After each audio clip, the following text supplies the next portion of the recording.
Hello everyone, welcome back to GK Today. This is Sia and very good morning. Hope everyone is doing fine. So start करते हैं आज का session 7th and 8th Jain की most important news का in depth analysis हम यहाँ पे करने वाले। एक सिंगल सेशन में हम स्टैटिक पार्ट को कवर करेंगे, रिवीजन करेंगे लास्ट सेशन का, क्विज के साथ इसे एंड किया जाएगा। And all these questions are part of daily 20 MCQ series which is available on GK today application. One day exam के पॉइंट ऑफ व्यू से जीके टुडे एप्लीकेशन को आप एक्सप्लोर कर सकते हैं। स्टार्ट करते हैं आज का session, but first of all you have to answer a question and that is so which shipyard built the fast petrol vessel Adami and Akshar for the Indian Coast Guard? So ICG के लिए आदमी and अक्षर FPV को किसने build किया था, किस shipyard ने बिल्ड किया था? You have to answer in the comment box. यहाँ पे ऑप्शन आपको शो हो ही रहे हैं, इनमें से कौन सा आंसर है प्लीज मुझे बता दीजिए। स्टार्ट करते हैं आज का session. First one is which country has developed the Abdali short range ballistic missile? So किस कंट्री ने डेवलप करा है Abdali short range ballistic missile को? Answer is option number a, Pakistan ने डेवलप करा है Abdali short range ballistic missile. Recently ये news में रही बिकॉज बांग्लादेश कंसिडर कर रहा है to buy Abdali short range ballistic missile from Pakistan, right. India and Bangladesh के बिटवीन जो पॉलिटिकल अनस्टेबिलिटी चल रही है उसी के चलते बांग्लादेश कंसिडर कर रहा है purchase of ballistic missiles from the Pakistan and that is Abdali. That's why ये न्यूज में रही। बेसिकली ये जो मिसाइल है 6.5 मीटर लॉन्ग है, 180 से 200 किलोमीटर इसकी रेंज है एंड इसका वेट 1750 केजी है। 1750 केजी वेट रहा इसका। 250 से 450 केजी का वेट लोड हैंडल कर सकती है missile and military bases and critical infrastructure को टारगेट करने के लिए डिजाइन की गई है, right. Overall ballistic missile that is Abdali, it is developed by the Pakistan. So news में हम दो टाइप की मिसाइल को हमेशा देखते हैं, that is the ballistic missile and cruise missile. So what is the primary difference between ballistic and cruise missile? So basically path का difference है, गाइडेड लो एल्टीट्यूड हाई एल्टीट्यूड का डिफरेंस है इन दोनों मिसाइल्स में। जनरली क्या होता है, जो क्रूज मिसाइल्स होती है वो गाइडेड होती है, लो एल्टीट्यूड में इन्हें यूज किया जाता है क्रूज मिसाइल्स को, जबकि बैलिस्टिक मिसाइल्स अनगाइडेड होती है, हाई स्पीड होती है, इनकी लॉन्ग रेंज होती है एंड इनका जो पाथ होता है वो एक हाई ट्रेजेक्ट्री को फॉलो करता है। जनरली जो क्रूज मिसाइल्स होती है उनका पाथ स्ट्रेट होता है, जबकि बैलिस्टिक मिसाइल्स का पाथ आर्क में रहता है। ये मेन डिफरेंस है इन दोनों मिसाइल्स में, right. Overall it's a part of Jio politics. So recently Bangladesh में जो गवर्नमेंट कोलैप्स हुई उसके बाद इंडिया एंड बांग्लादेश में जो पॉलिटिकल अनस्टेबिलिटी है एंड उसी के बिटवीन पाकिस्तान एंड बांग्लादेश पे मिलिट्री टाइज को एनहांस किया जा रहा है और इसी को देखते हुए रिसेंटली इंडिया ने अपनी बॉर्डर सिक्योरिटी को हाइटेन किया था। अभी रिसेंटली हमने देखा था कि बीएसएफ के चीफ रहे थे Daljit Singh Chaudhary.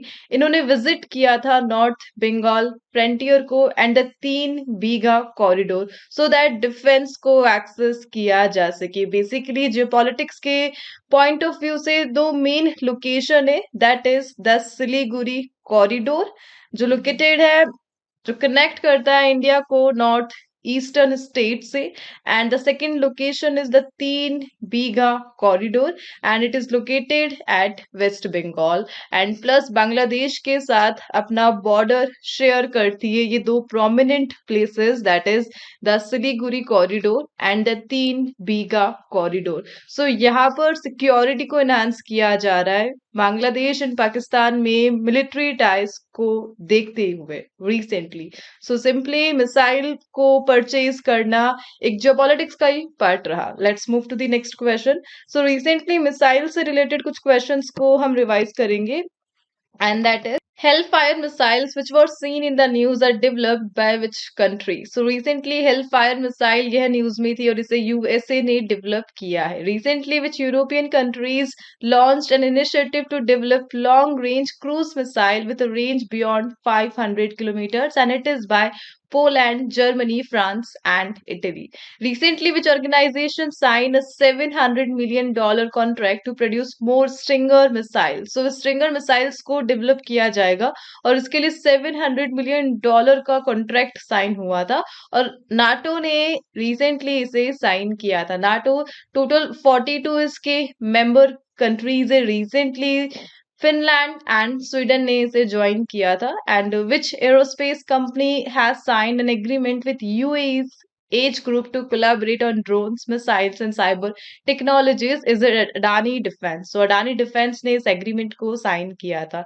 And recently which two countries have sign an agreement to jointly develop interceptors for hypersonic missile, and it is United States and Japan. So US and Japan के between ये agreement sign हुआ था so that hypersonic missiles को develop किया जा सके. And recently India ने BrahMos supersonic cruise missiles को deliver किया था किस country को? Philippines को supply किया था. That is the BrahMos supersonic cruise missile.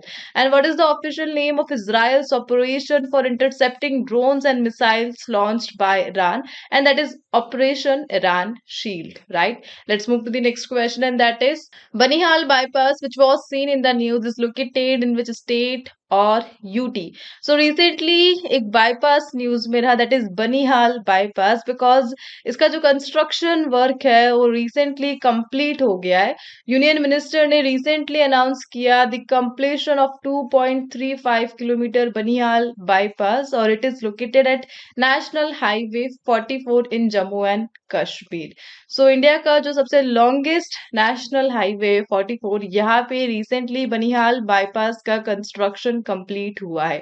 और इसके लिए जो कॉस्ट आई है वो 224.44 सीआर की आई है. 4 लेन बाईपास है जो ट्रैफिक को रिड्यूस करने के लिए जम्मू कश्मीर के बनिहाल टाउन में डेवलप किया गया था. सो ट्रैफिक फ्लो को इम्प्रूव करने के लिए, ट्रेवल टाइम को डिक्रीज करने के लिए, एंड कश्मीर वैली में डिफेंस व्हीकल्स की सप्लाई को बूस्ट करने के लिए इस बाईपास को रिसेंटली कंस्ट्रक्ट किया गया था, right. And basically national highway 44 की बात की जा रही है. सो 11 इंडियन स्टेट्स को कनेक्ट करता है national highway 44, the longest highway of India. Jammu Kashmir से कन्याकुमारी तक एक्सपेंडेड है यह highway. And basically Jammu Kashmir, Punjab, Haryana, Delhi, Uttar Pradesh, Madhya Pradesh, Maharashtra, Telangana, Andhra Pradesh, Karnataka and Tamil Nadu, in state से पास होता है द नेशनल हाईवे 44. इसकी जो टोटल लेंथ है वो 3745 किलोमीटर है. सो एग्जाम में आया हुआ क्वेश्चन है ये. नेशनल हाईवे की जो लॉन्गेस्ट नेशनल हाईवे की लेंथ क्या है? 3745 किलोमीटर, राइट. सो बनिहाल बाईपास ये लोकेटेड है जम्मू कश्मीर में, and it's a part of National Highway 44. Let's move to the next question, and that is next is which city is the host of Pravasi Bharatiya Divas Convention 2025. So Pravasi Bharatiya Divas Convention 2025 को कौन सा city host करेगा? Answer is option number C, Bhubaneswar करेगा. So Orissa की जो capital है भुवनेश्वर, वहां पे होस्ट किया जाएगा 2025 का एडिशन प्रवासी भारतीय दिवस. बेसिकली 18th एडिशन रहने वाला है. 8th से 10th जनवरी तक सेलिब्रेट किया जाएगा, और इस इवेंट की जो थीम है that is diaspora's contribution to a Viksit Bharat, right. So India की ग्रोथ में जो फॉरेन मेंबर्स है उनका क्या रोल है उसको हाईलाइट करने के लिए इस इवेंट को ऑर्गेनाइज किया जाता है.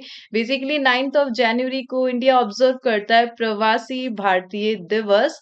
महात्मा गांधी जब साउथ अफ्रीका से इंडिया वापस लौटे थे उसी दिन को याद करने के लिए इसे स्टार्ट किया गया था. और इस इवेंट में 50 कंट्रीज से मेंबर पार्टिसिपेट करने वाले हैं. जो चीफ गेस्ट है वर्चुअली एड्रेस करेंगे, and that is the president of a Caribbean nation. So Caribbean nation है त्रिनिदाद एंड टोबैगो. इनके जो प्रेसिडेंट है वो इस इवेंट को वर्चुअली एड्रेस करेंगे, and that is president Christine Carla Kangaloo. So इनका नाम इम्पोर्टेंट रह जाता है बिकॉज ये इस मीटिंग को वर्चुअली एड्रेस करेगी, and that is president Christine Trinidad and Tobago की प्रेसिडेंट है. रिसेंटली हमने इस कंट्री को डिस्कस किया था. ये जो कैरिबियन नेशन है त्रिनिदाद एंड टोबैगो, यहाँ पे रिसेंटली स्टेट इमरजेंसी को डिक्लेयर किया गया था. हमने ये देखा था स्टेट इमरजेंसी को डिक्लेयर किया गया है बिकॉज यहाँ पे जो वायलेंस के केसेस थे वो इंक्रीज हुए थे,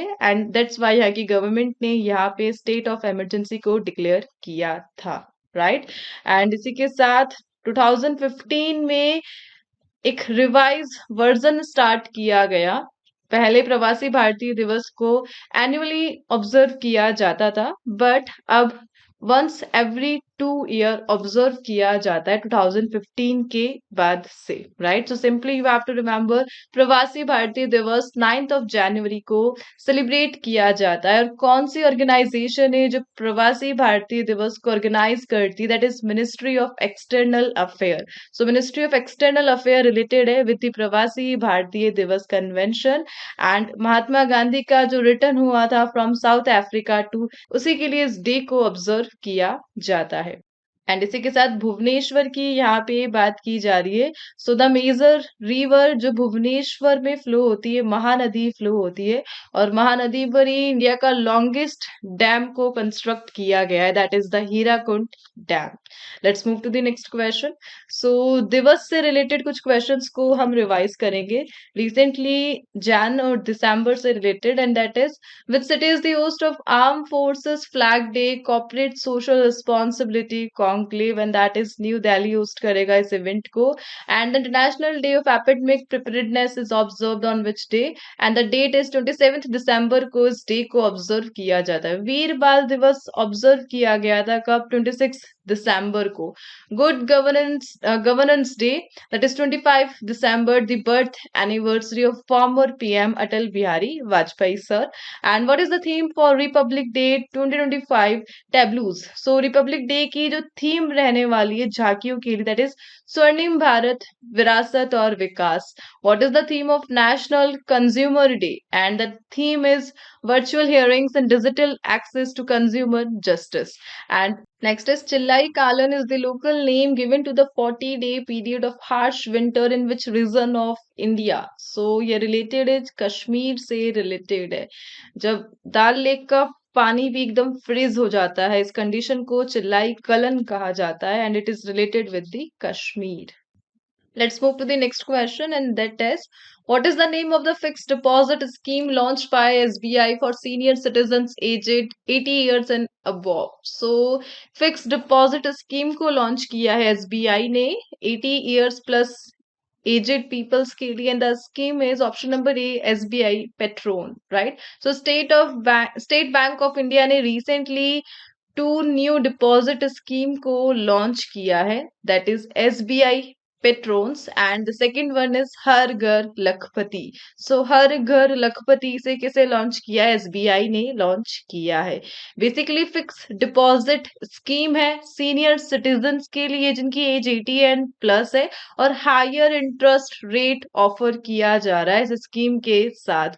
जो न्यू एंड एग्जिस्टिंग कस्टमर है वो इस स्कीम को ज्वाइन कर सकते हैं, एंड एक्स्ट्रा 10 बेसिस पॉइंट को अर्न किया जा सकता है over standard rates for senior citizens of India, right. So Har Ghar Lakhpati and SBI patron इसे लॉन्च किया है SBI ने। Let's move to the next question, and that is, next is Europa, which was seen in the news, is the moon of which planet? So recently Europa news में रहा again, and किस planet का moon है? Answer is option number C, Jupiter से related है Europa.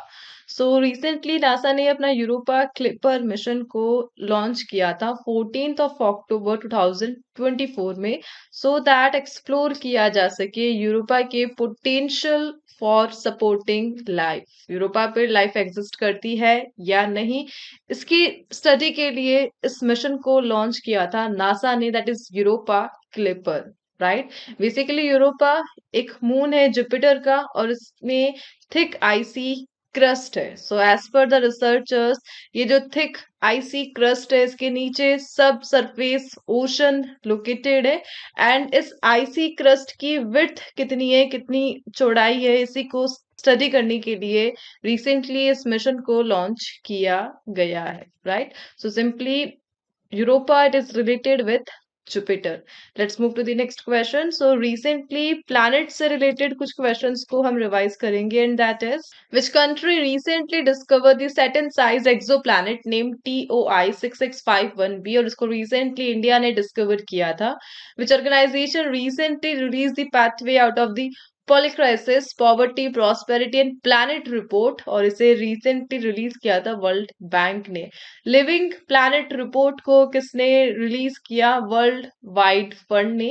And recently the scientist have discovered a reservoir of liquid water on which planet, and that is Mars. Next is, recently which institute has discovered a giant planet orbiting a nearby star similar to the sun? So recently एक institute ने एक giant planet को discover किया, and ये जो planet है ये सन के सिमिलर बताया जा रहा है और ऑर्बिट कर रहा है near by a star, and that is by IIT Kanpur. Recently rapid Apophis mission for space safety, ये न्यूज में था। एक प्लानिटरी डिफेंस मिशन है और किसी स्पेस एजेंसी से एसोसिएटेड है, सो यूरोपियन स्पेस एजेंसी से एसोसिएटेड है। And transiting exoplanet survey satellite recently news में था, किस स्पेस ऑर्गेनाइजेशन का है, and it is related with NASA. So NASA का है, that is transiting exoplanet survey satellite. Next is, who chaired the seventh meeting of the Island Development Agency in New Delhi? So recently New Delhi में seventh meeting of IDA को chair किया गया, और किसने किया था? Answer is option number A, minister of home affair Amit Shah. So Amit Shah ने recently chair किया था seventh island development agency. Basically ये जो मीटिंग है इसका जो मेन टारगेट था वो रिलेटेड है the development of Andaman and Nicobar islands and Lakshadweep. So Lakshadweep and Andaman and Nicobar island पे फोकस करती है यह मीटिंग, एंड यहाँ पे 100% रिन्यूएबल एनर्जी को डेवलप करना फोकस रहा है इस मीटिंग का। सोलर एंड विंड को यूज करके 100% रिन्यूएबल एनर्जी को जनरेट किया जाएगा अंडमान एंड लक्षद्वीप पर, और यही इस मीटिंग का मेन एजेंडा रहा। सो बेसिकली यहाँ पे पीएम सूर्य घर स्कीम को इम्प्लीमेंट किया गया, और उसी के लिए सोलर पैनल्स को इंस्टॉल करने के लिए एक स्ट्रैटेजी को डेवलप किया गया बोथ आइलैंड ग्रुप में। And basically IDA, that is island development agency, इसे स्टार्ट किया गया था 1 जून 2017 में, सो दैट आइलैंड डेवलपमेंट को प्रमोट किया जा सके। सो इंडिया के जो मेजर आइलैंड है that is Andaman and Nicobar and Lakshadweep, इन पर जो फोकस एक मीटिंग है, एक ऑर्गेनाइजेशन, एक agency, that is island development agency, right. और इसका जो एस्टेब्लिशमेंट ईयर है काफी इंपॉर्टेंट हो जाता है 1 जून 2017, और मिनिस्ट्री ऑफ होम अफेयर के अंडर ये एजेंसी परफॉर्म करती है और मेजरली अंडमान एंड लक्षद्वीप पर फोकस पॉइंट है। Let's move to the next one. Next is exports inspection councils works under which ministry? So किस मिनिस्ट्री के अंडर परफॉर्म करती है exports inspection council? And answer is option number B, ministry of commerce and industry, right. So basically EIC को establish किया गया था under the export act 1963, so that जो Indian exports है उनकी क्वालिटी को इंश्योर किया जा सके। And ministry of commerce and industry control करता है एक्सपोर्ट इंस्पेक्शन काउंसिल को, राइट। सो एक ऑफिशियल सर्टिफिकेशन बॉडी है ईआईसी, जो प्रोवाइड करती है mandatory and voluntary certification for food products, जो कि एक्सपोर्ट्स के पॉइंट ऑफ व्यू से काफी इंपॉर्टेंट है, और इनकी quality, international quality and safety standards को इंश्योर करना ये काम है ईआईसी का, that is export inspection council, right. और इंडिया में एनएबीएल के साथ काम करती है, एनएबीएल एक्रेडिटेड लैब्स एंड 30 सब ऑफिसेस के साथ ये जो इंस्पेक्शन एजेंसी है ये परफॉर्म करती है under the ministry of commerce and industry, right. And export act 1963 के तहत इसे स्टार्ट किया गया था। Let's move to the next one. Which shipyard has launched two fast petrol vessels, Amulya and Akshay, for the Indian Coast Guard? So recently Indian Coast Guard के लिए 2 FPVs को launch किया गया, अमूल्य एंड अक्षय, और किसने किया? Answer is option number C, Goa shipyard limited. So again Goa shipyard limited ने 2 अनदर एफपीवीज को लॉन्च किया है, that is Amulya and Akshay, after Adamya and Akshar. So इससे पहले गोवा शिपयार्ड लिमिटेड ने आदम्य एंड अक्षर को लॉन्च किया था, एंड नाउ अमूल्य एंड अक्षय को लॉन्च किया है, जो कि एक फास्ट पेट्रोल वेसल है, और गोवा शिपयार्ड लिमिटेड ने इन्हें बनाया है इंडियन कोस्ट गार्ड के लिए। राइट। एंड बेसिकली जीएसएल ने रिसेंटली 100% ग्रोथ को अचीव करा है इन ग्रॉस रेवेन्यू एंड 2000 सीआर को एक्सीड किया है और इंडिया की एक लीडिंग शिप बिल्डर ये बन चुकी है, that is Goa shipyard limited. Basically 1957 में इसे स्टार्ट किया गया था, गोवा में इसका हेड ऑफिस है और शिप बिल्डिंग ये मेजर टास्क है गोवा शिपयार्ड लिमिटेड का। And fast patrol vessels, basically ये रिलेटेड है कोस्टल डिफेंस से, नेवीज के लिए इन्हें कंस्ट्रक्ट किया जाता है। ओवरऑल मैरीटाइम सिक्योरिटी को इनहांस करने के लिए इन्हें यूज किया जाता है। एक लार्ज कंटेनर शिप्स होते हैं फास्ट पेट्रोल वेसल्स, और अभी तक गोवा शिपयार्ड लिमिटेड ने आदमे, अक्षर, अमूल्य, अक्षय को डिप्लॉय किया। Right? Let's move to the next question. So, the next one is, which institute has recently conducted the first trial blast for the dozer push mining method? So, India ने अपना first trial blast किया था और इसके लिए जिस technique को use किया गया, that technique is dozer push mining method. India ने फर्स्ट टाइम इसके लिए ट्रायल किया है रिसेंटली, और किसने किया है? The institute is CSIR and central institute of mining and fuel research ने कंडक्ट कराया the first ever trial blast for the dozer push mining method. Generally dozer push mining method होता क्या है? सो बेसिकली इसमें bulldozers को use किया जाता है सो दैट ओवरबर्डन को मूव किया जा सके, कोल रिकवरी किया जा सके, कोस्ट इफेक्टिव है, टाइम बचेगा, पैसा बचेगा और जल्दी से काम हो जाएगा। प्लस द मेन एडवांटेज कि मॉनसून में भी इनको यूज किया जा सकता है, बिकॉज अनमेन्ड बुलडोजर्स को यूज किया जाता है माइनिंग के लिए। And recently first trial blast किया गया by the dozer push mining method. कहाँ पे किया गया? At Parsa east and Kanta Basan coal mine, in coal mine में इस टेक्निक को परफॉर्म किया गया। सो डिजिटल टेक्नोलॉजीज को यूज करके माइनिंग की एफिशिएंसी को इंक्रीज किया जा रहा है। सो माइनिंग को ऑप्टिमाइज करने के लिए इस टेक्निक को यूज किया गया सो दैट वाइब्रेशन को कंट्रोल किया जा सके। एंड जो फ्लाई रॉक है, मतलब जब माइनिंग किया जाता है तो माइनिंग के दौरान जो ब्लास्ट किए जाता है उससे जो डेब्री इजेक्ट होता है उसे फ्लाई रॉक कहा जाता है। सो फ्लाई रॉक को रिड्यूस किया जा सकता है डोजर पुश माइनिंग मेथड को यूज करके। Right, let's move to the next question. So institute से रिलेटेड कुछ क्वेश्चंस को हम रिवाइज करेंगे, first trial, first of its kind type के क्वेश्चंस को, and that is Arittapatti village which was seen in the news is the first biodiversity heritage site of which state? And the answer is Tamil Nadu का पहला biodiversity heritage site है Arittapatti village. And which institution has launched India's first undergraduate minor program in quantum technologies, और इसे recently AICTE ने launch किया। And India का पहला digital museum जिसे जैसलमेर स्टोन से बनाया गया, किस स्टेट में है? महाराष्ट्र में, और इसमें जैसलमेर स्टोन्स को यूज किया गया। The Uttarakhand government has launched its first wine tourism initiative in which city? And the city is Kotdwar. Right. And India का पहला एयरपोर्ट जो बना है zero waste airport, that is Devi Ahilyabai Holkar airport, कहाँ पर है? इंदौर में। इंडिया का पहला बायो बिटुमिन हाईवे, इसका इनोग्रेशन नागपुर में किया गया, महाराष्ट्र में लोकेटेड है नागपुर। और इंडिया का पहला solar border village, that is, and answer is Masali village, कहाँ पर लोकेटेड है? गुजरात में। Let's move to the next question. And the Indian Army organized the Know Your Army Fair 2025 in which city? So एक 3 day का event conduct कराया गया army के साथ कोऑपरेशन को एनहांस करने के लिए, that is know your army mela 2025। कहाँ पे? दैट इज हैदराबाद, हैदराबाद में हुआ था।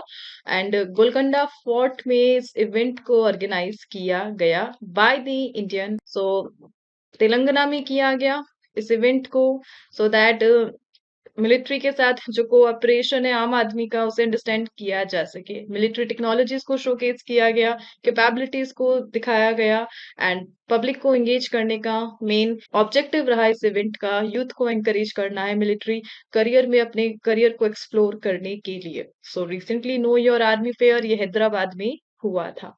राइट, इसी के साथ ये सेशन यहाँ पे कंप्लीट होता है। And let's move to the answer of the first question जो मैंने आपसे पूछा था, एंड दैट इज, सो आदमी एंड अक्षर अभी हमने डिस्कस किया गोवा शिपयार्ड लिमिटेड ने बिल्ड किया था for the ICG, and it's a fast patrol vessel, large container ships होते हैं आदमी एंड अक्षर। राइट? एंड इसी के साथ इस सेशन को यहाँ पे एंड करते हैं। And it's our banking course. अगर आप बैंक के लिए प्रिपेयर कर रहे हैं, सो ये कोर्स आपके लिए काफी इंपॉर्टेंट रहेगा। आप इसे एक्सप्लोर कर सकते हैं जीके टुडे के ऐप पर जाकर। बैंकिंग से रिलेटेड जितने भी क्वेश्चन है एनुअली यहाँ पे हम कवर कर रहे हैं। सो इसी के साथ बढ़ते हैं आज के क्विज के क्वेश्चंस की ओर। And the topic is places in news, right? And इनके आंसर आपको कमेंट बॉक्स में देने हैं। फाइन। सो इसी के साथ मिलते हैं नेक्स्ट सेशन के साथ। आई होप आपने एंजॉय किया होगा इस सेशन को, and I will try my best to do more and more. Thank you for watching.